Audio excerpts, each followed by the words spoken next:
Hey folks, how you doing out there? Darren Scorza here with a late drinking a wink. Paddyramawrapup. Um, got here a lot later. Was walking home from school. My lessons went late, and I was hanging around doing a little practice, and I just realized, oh boy, it's getting late. So coming at you here with our final one of the Paddyrama and our discussion on pot still Irish whiskey. We can wrap this up pretty quickly here. Won't stay too long.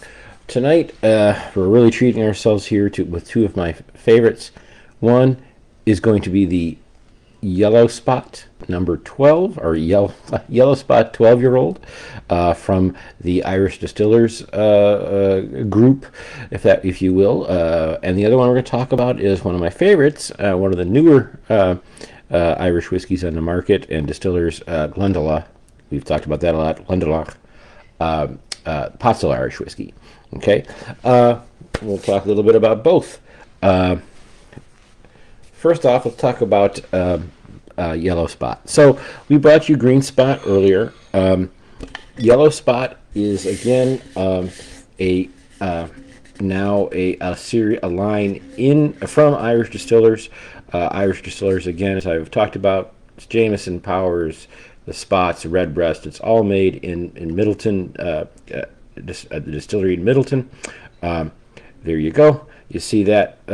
The Spot brand has been around for a very long time, come and gone, been released, all that kind of stuff. The Green Spot came back. I'm not going to go through the whole history. You can read the website, and they are another website that has lots of information about this stuff. But the Yellow Spot came back in a 12-year fashion, and it really is interesting with the Spot series. So the green is the 40 ABV, kind of bottom of that range. The Blue Spot is like a 7 or 8-year-old, but it's really, really high strength in terms of the ABV. The Yellow Spot is this, and I can't remember what the thing is interesting about the Red Spot, but this is kind of the, if not in price, at least they're kind of flagship for the Spots. It's really good. Normally, if you're going to see the Green Spot in a bar, you're also going to see the Yellow Spot, and it's going to be much more pricey. The other things of note in the Yellow Spot, whereas we didn't have much information on what Green Spot is aged in, this is actually aged in 3 separate types of casks. This is matured in ex-bourbon cask, an ex-sherry cask, and an ex-Malaga cask. I hope it's not pronounced Malaga or Malaga, but Malaga. That's what I'm going to say. So what is that? That is a Spanish fortified wine, a kind of a sweet wine, that is using, so you already have some sherry cask influence, but now Malaga is a combination of some sun-dried Pedro Jimenez sherry and Moscatel. He's using those grapes that are sun-dried, and that's what that is. So that is being produced, Malaga, this fortified wine, and it's housed in a barrel, okay, or aged in a barrel, or housed in a barrel, stored in a barrel, and then once that is dumped and used to obviously create that wine, then the casks are used as part of the maturation process for this. That would mean that no whiskey less than 12 years old are aged in these 3 separate casks, and then they're blended or vatted together. Other information here that we like to see, triple distilled. That's kind of standard operating procedure for most of the Irish whiskeys. And this one is listed as non-chill filtered. And again, we don't have to talk about that. Essentially, the higher the ABV, like when we get over 45, 46%, the more often we're going to see that non-chill filtered thing on the bottle, because when it's below 45 ABV or so forth, it has sometimes this, if it's not chill filtered, it's cold or all these kinds of things, we can kind of get the glass can kind of cloud up and get cloudy. So they either have the choice of bottling at a higher ABV or chill filtering it, which takes out some of the properties that then makes that glass fog up. I don't know why anyone would not want that, but that's what they do. So this one is non-chill filtered. Very interesting. On the nose, It's a very balanced nose of the three cask influences. I get ex-bourbon cask in here, the nuttiness that we're going to get from that vanillas. Just regular sherry cask is in there, but you know something of a sweeter note, of a grapier note, of a fruitier note is in there. Really phenomenal nose. Brock's Candy. I don't know what Brock's Candy equivalent is in Ireland. A chocolate note, dark chocolate. Licorice note, good quality licorice note. But then there is just also your regular, barley notes. Again, single pot still Irish whiskey, so we got malted barley, non-malted barley. So there's a lot of elements here that we can pick from this one. That's what makes this so interesting and complex. We have, again, pot still Irish whiskey. You've got malted barley, unmalted barley. I don't know if they're adding any other grain into this, but that's what it is. I didn't look that up. I don't know if they published that, if it's just a 50-50 or there is an added grain in there. Don't know. But then we are aging it in three separate casks. It's aging for a long time, 12 years. The longer it's in the cask, doesn't necessarily mean it's better. It's just going to take up more of that cask's properties and mellow to a certain degree. Do remember that when we're talking about age statements on whiskey, and I find this to be particular in European whiskeys, mostly Irish and Scotch whiskeys, we get hung up on the age. It's not the same as wine. The thing about aging is, you all know this if you know anything about whiskey. Once it hits the bottle, it's done aging. Okay. The thing about why an older whiskey is going to be more expensive is because A, they have to have a place to store that cask for a long period of time, but B, the longer it's in the cask, the more the angel share or the evaporation happens, and they fill that cask to whatever level. The longer it's in there, when they open it up finally, the lower the level is going to be. And that's why we pay more money for higher age whiskey. It often means that it tastes quote-unquote better, but it doesn't always mean that. So just remember that. Interesting note. I can just sniff this all day. This is just really, really nice. Unbelievable. 46% on the nose. I'm getting it that it's a little hotter than some of the stuff that I've had the last couple of days, and it's definitely hitting hotter on than the green spot.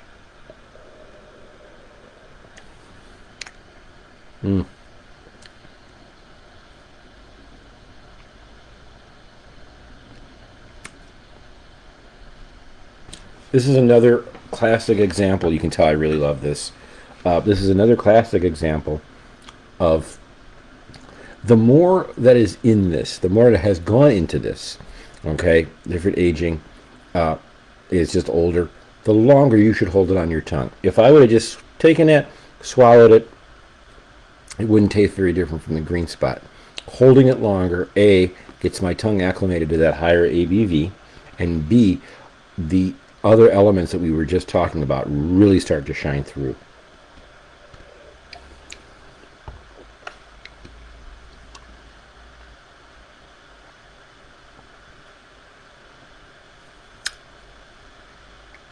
All the notes that I mentioned in the nose are popping through here. Really nice. This is just nice. Pot spice from that unmalted barley. Milk chocolate, it says on the box. I get that. That's probably coming from the fortified wine cask that's in there. As you move through, there's bits of honey. This is just phenomenal whiskey, and it just has so much.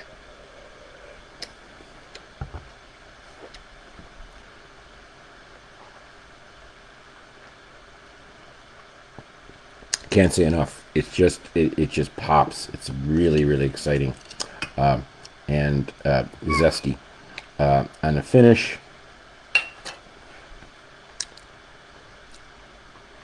it doesn't really change. I'm still getting all those elements. Really an outstanding Irish whiskey. I added a drop of water here.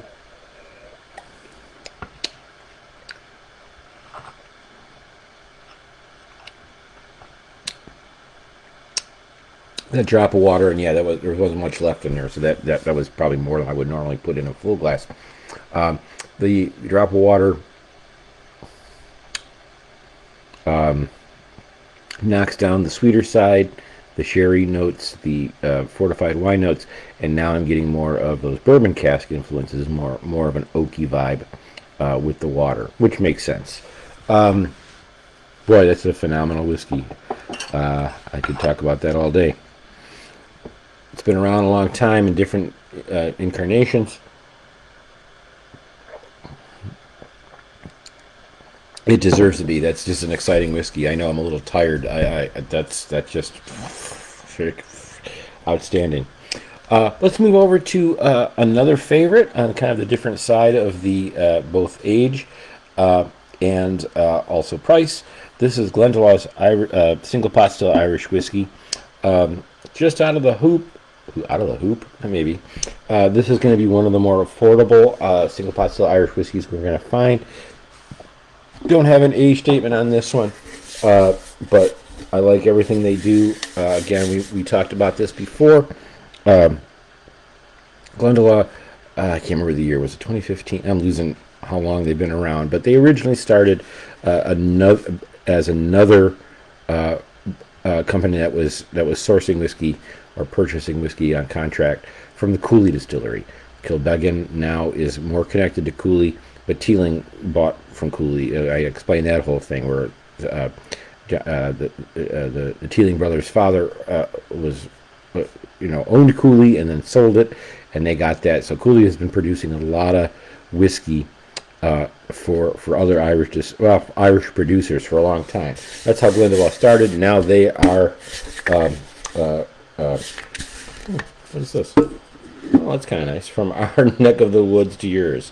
That's kind of cool. The reason why they have this in here, the neck of the woods, I'm going to hang that in the bottle. I like that. Is because this is aged at, okay, so this comes in at 43%. It's a little cheaper, so that's going to happen. This is first aged in American oak ex-bourbon casks, and then, from what I understand, virgin Irish oak casks, Irish oak, European oak, from the Wicklow Mountains, which is right. That's where this distillery is. So they're using kind of barrels that are produced from wood, oak, right around the area.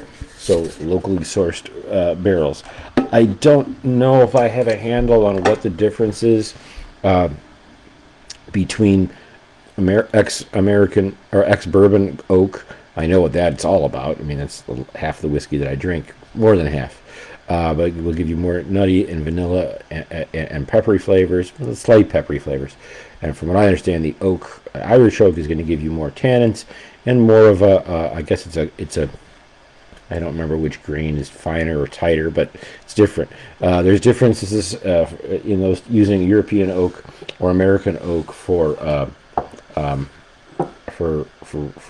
carpentry. It's the same thing for whiskey. And this nose, completely different. Banana peel. Again, there's no sherry influence in here. A little musty note that's kind of nice. Musty, coming from old wood, not like anything gross, but yeah, very earthy feel.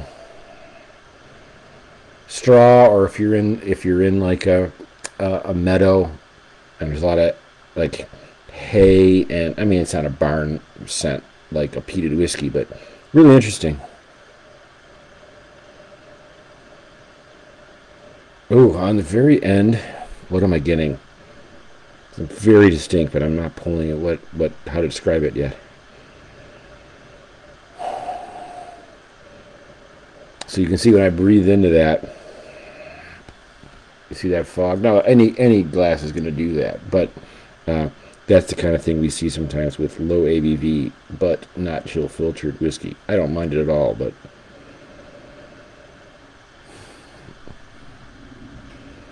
lots of similarities here.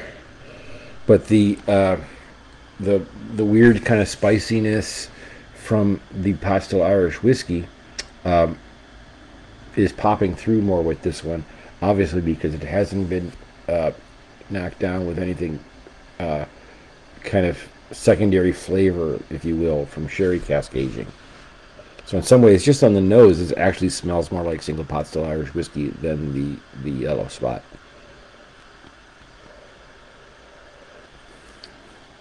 Mm.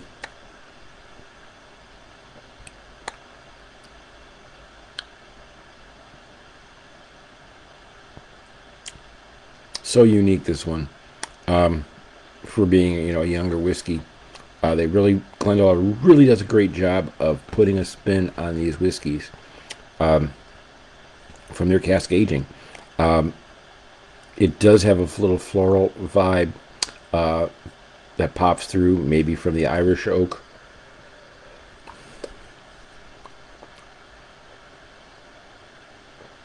No chocolate notes here because, again, it hasn't been aged in any kind of sherry or fortified wine. A hint of some breakfast spices, hint of cinnamon. I think the only thing that I'm not missing here, but I kind of had these kind of ginger yeah, ginger would be a good way to explain it. Notes that I kind of got on the nose that I'm not getting in the taste.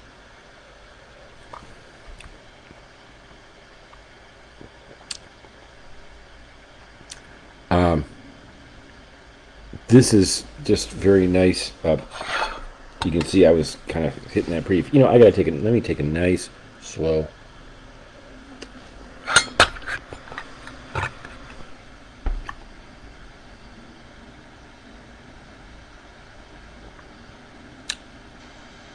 Everything I've mentioned. Not tons of character, but there's little hints of things that. It's interesting. It's surprisingly not that oaky for having all this kind of emphasis on oak, ex-bourbon. The ex-bourbon casks they're using taste very juicy to me. There's a lot of kind of corn sweetness in here from just reacting to the bourbon casks. This is good. It's not my favorite Glendalough for sure. I would say, in all manner of speaking, this one, going for single pot still Irish whiskey, the most traditional of styles of Irish whiskey, this is actually the most, you know, average. Can't get everything a great rating, but compared to the Glendalough Mizunara single malt, which I have out right there, and the single grain, which is very, very interesting, and then this. I like everything they do. This is just the most competent and yeah, it's just the most. That's a good way to describe it. It's the most competent. It might not be the most interesting in terms of single pot still Irish whiskey.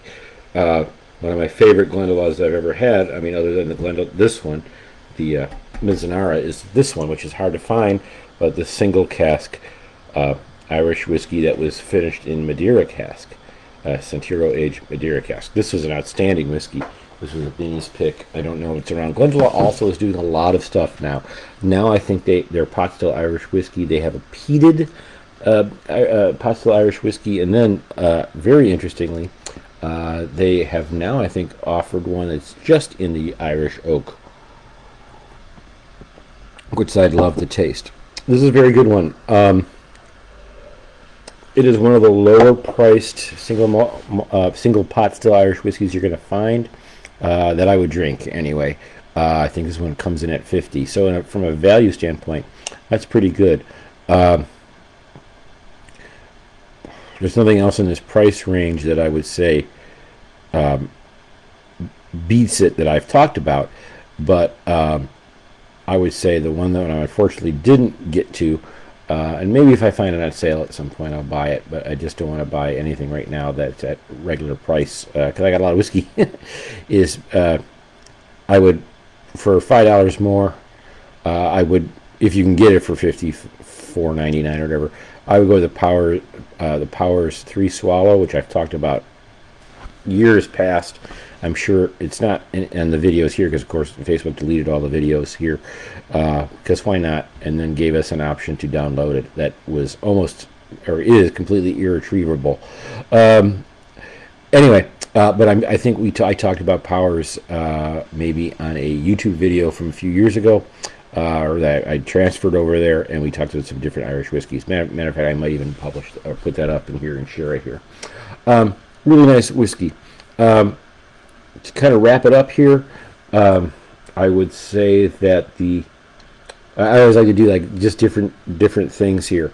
The tastiest, but maybe not the most indicative of single pot still Irish whiskey is just the one I just had. This 12-year-old yellow spot. This is outstanding whiskey. Just delivered perfectly. Perfect presentation. 46%. Go get yourself a bottle. Except it's now at like around 120 bucks. It's too much money for this whiskey, but it's good, high quality whiskey. If you can find it on sale, I would say go for it. If you got some money and you're out and you see it on a shelf, maybe you try this as your after dinner whiskey. It's just really good.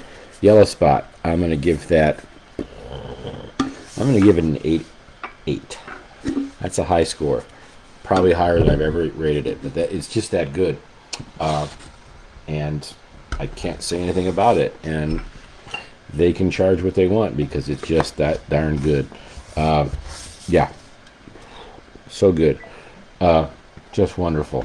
You can really tell the difference between, again, Irish distillers with the 12-year-old yellow spot. They've done all this different stuff. There's a really crazy flavor here that from the same, again, Irish distillers. Their Redbreast 12 is very kind of down the middle, tasty, but not adventurous at all. This stuff, the Glendalough Pot Irish whiskey, again, maybe now that I've had it against these other 5 that I've had over the last couple of days, this isn't quite what I thought it was, but that by no means says that it's not great. I like some other of the Glendalough offerings more, so that's interesting. And check out any of the ones they have. Like I said, they have their single, or they call it their double barrel.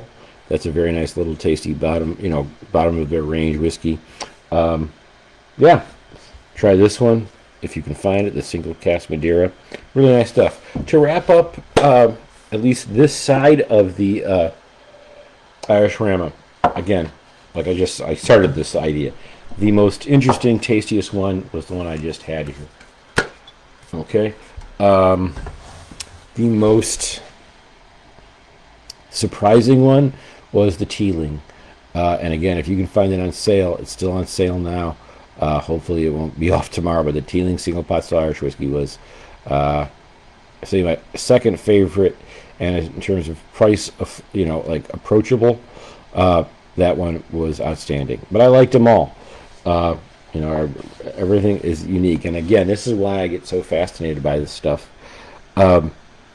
It's just really fun to see what they can do. Again, we're just using single pot. We're using malted barley, unmalted barley, and maybe a little other grain. It's just so interesting to see how many different flavors they can pull from these, just from aging. Maybe the yeast has something to do with it. Maybe the water has something to do with it, but it's all very good. And at this level, they're not using, tap water. There's something about the water is special. Very good. That's going to wrap it up for our Irish discussion here. Again, it's been a lot of fun. We did end up buying a lot of Irish whiskey in the last, 6 months, just because I just kind of got interested in it, because I spent almost a year and a half where I didn't buy one Irish whiskey.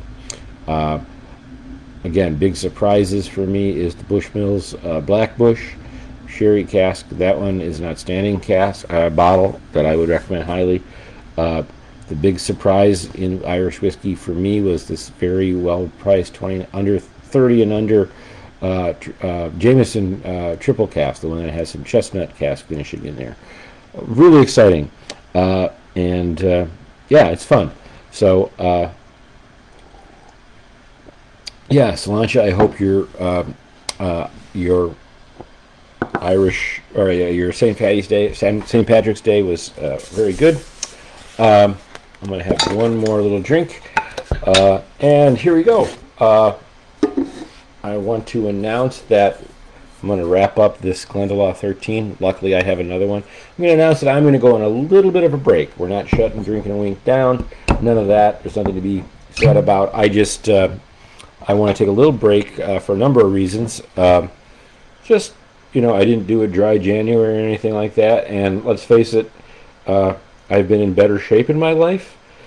I know the whiskey isn't really what's causing it. It's what I'm going to eat it's what I eat after Michelle makes these wonderfully, I mean, I'm not counting on her to do that, but she's nice enough to every so often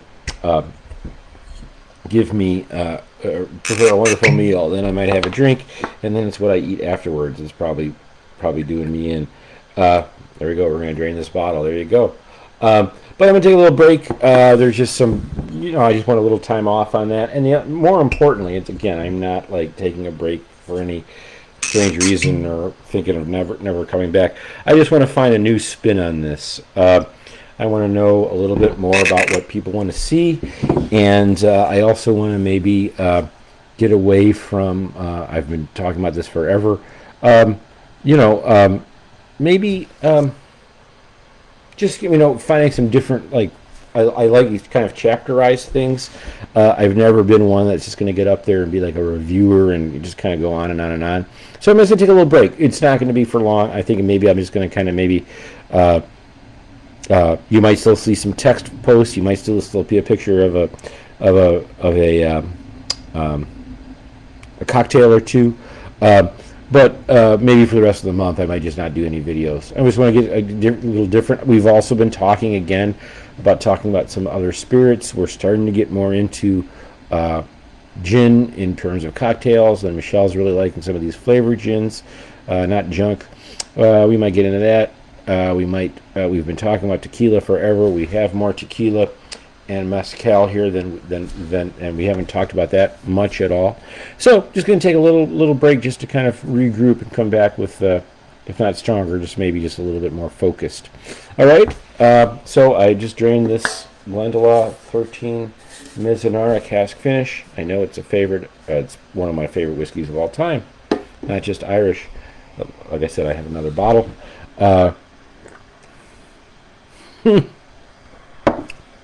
This is a single malt, by the way. That's why it wasn't in the lineup for single pot still.